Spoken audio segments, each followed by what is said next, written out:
Chris Connor and the Two Lovely Monkeys. Once upon a time, there was a brave boy called Chris Connor. He was on the way to see his friend Leslie Hill when he decided to take a shortcut through Terabithia Forest. It wasn't long before Chris got lost. He looked around, but all he could see were trees. Nervously, he fell into his bag for his favorite toy, Jessie. But Jessie was nowhere to be found. Chris began to panic. He felt sure he had pat Jessie. To make matters worse, he was starting to feel hungry. Unexpectedly, he saw a lovely monkey dressed in a green top hat disappearing into the trees. How odd, thought Chris.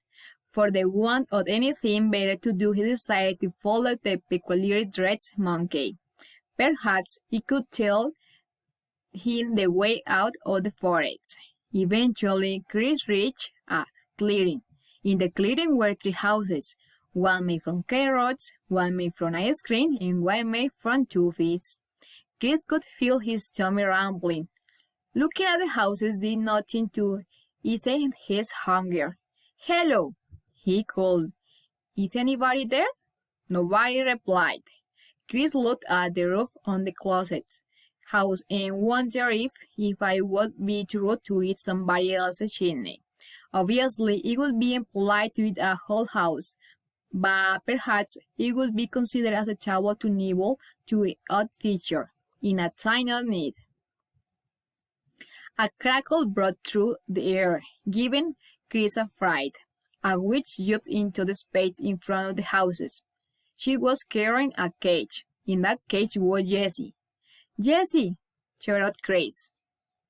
He turned to the witch. "That's my toy. Give Jessie back," cried Chris. "No," said the witch.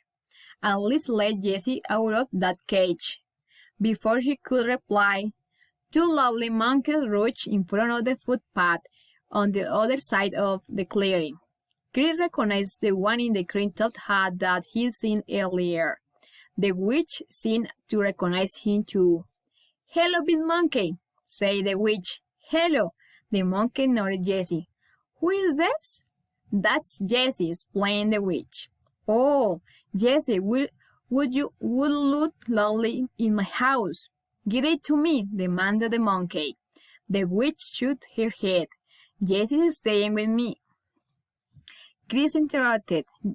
"Jessie lives with me, and not in a cage." Big Monkey ignored him. Is there nothing you'll trade?" he asked the witch. The witch thought for a moment, then said, "I'd like to be entertained. I release him to anybody who can eat a whole front door." Big Monkey looked at the house made from toffees and said, "No problem.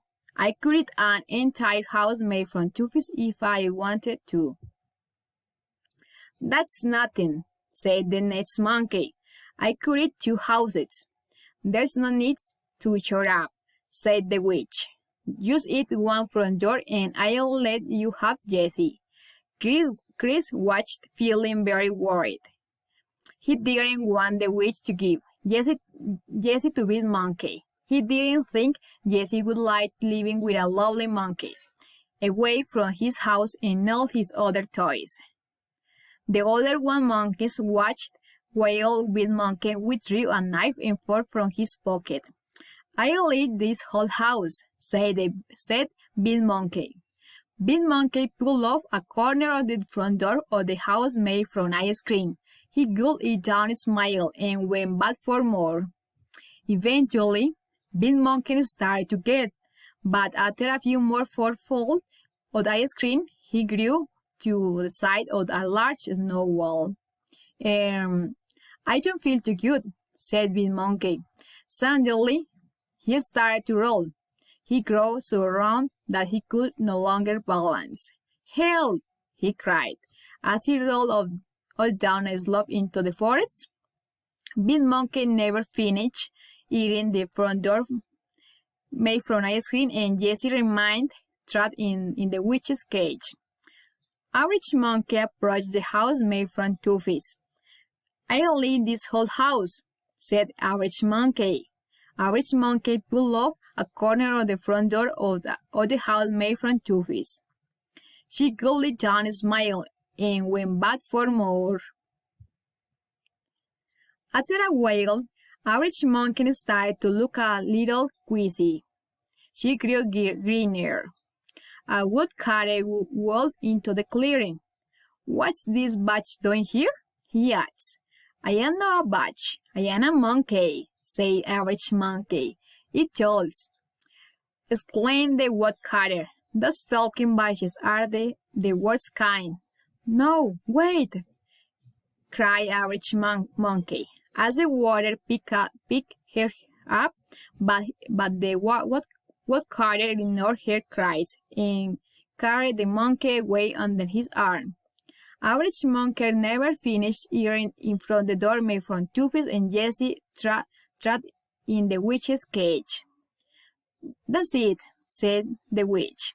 "I win. I get to keep Jessie." "Not so fast," said Chris. Here's still a front door left, which is made of carrots, and I haven't had a tour yet." "I don't have to give you a turn," laughed the witch. "My game, my rules. I think you should give the hen a chance. It's only fair." "Fine," said the witch, "but you saw that happen to monkeys. He won't last long." "What?" said the witch. "Where's your sense or impatience? I thought you wanted Jessie back." Chris ignored the witch and gathered a heavy pile of sticks. He came back to the clearing and started a small campfire.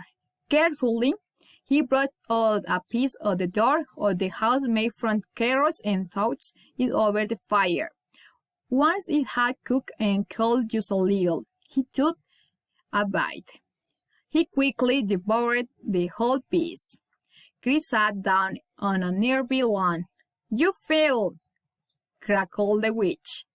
"You were supposed to eat a whole door."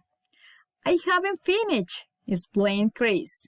"I am just waiting for my food to go down." When Chris's food had digested, he brought another piece of the door made with carrots and ate it at a leisurely pace and then waited for it to be set. Finally, Chris reached the last piece of the door made of carrots. He tossed it and let it cool a bit. He finished his last course. Chris had eaten the entire front door of the house made of carrots. The witch stamped her foot angrily. "You must have treated me," she said. "I don't reward cheering." "I don't think so," said the witch, said a voice. It was the woodcutter. He walked back into the clearing, carrying his axe. "This little boy won't fair and square. Now and over, Jessie, or I will chop your broomstick in half." The witch looked horrible. She grabbed her broomstick and placed it behind her. Then, huffing, she opened the door of the cage. Chris hurried over to grab Jessie. Fortunately, Jessie was unharmed. Chris thanked the woodcutter and hurried on to meet Leslie. It was starting to get dark. When Chris got to Leslie's house, his friend threw her arms around him. "I was so worried," cried Leslie. "You are very late." As Chris described his day, he could tell that Leslie didn't believe him, so he grabbed a napkin from his pocket. "What's that?" asked Leslie. Chris unwrapped a doorknob made from ice cream.